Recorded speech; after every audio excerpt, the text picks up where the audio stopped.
So how do you feel when a candidate asks you if you have any hesitations about their candidacy? That is one of my least favorite interview questions, and we tell our candidates not to ask it. In general, I think the problem with that question, a lot of the advice comes from this idea that like you're being a little bit brave. You get to hear the objection, so you get to handle it. You get to kind of show the interviewer that you care about their perspective on your current candidacy compared to who else they might be interviewing.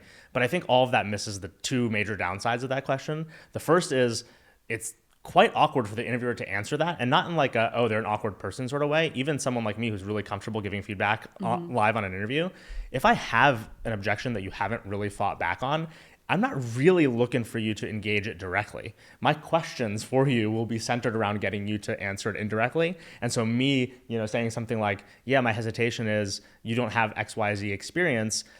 Look, if I'm a bad interviewer, I don't find another way to ask you that, yeah, it's a problem. But if I'm a good interviewer and you haven't answered that, it's probably because you're actually directly weak on that subject. I don't want you to kind of play with me and play with that question directly, because it's kind of like saying, I'm giving you the answers to the game, and you just need to reformat it back to me.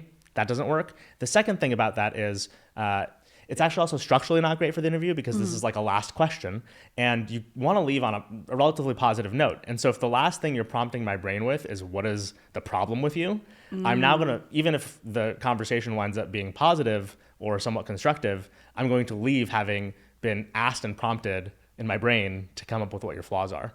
Interesting. So yeah. I just think like candidates should avoid that question, and TikTok career coaches should stop giving that advice.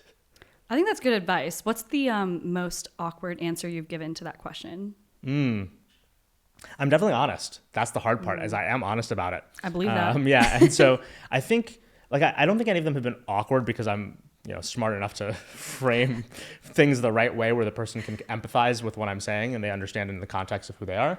But I think the most awkward thing that's happened, I remember one person I gave the feedback to around their experience, what they lacked. And it was literal. They couldn't fight against it. I knew their background. I'd asked questions about it.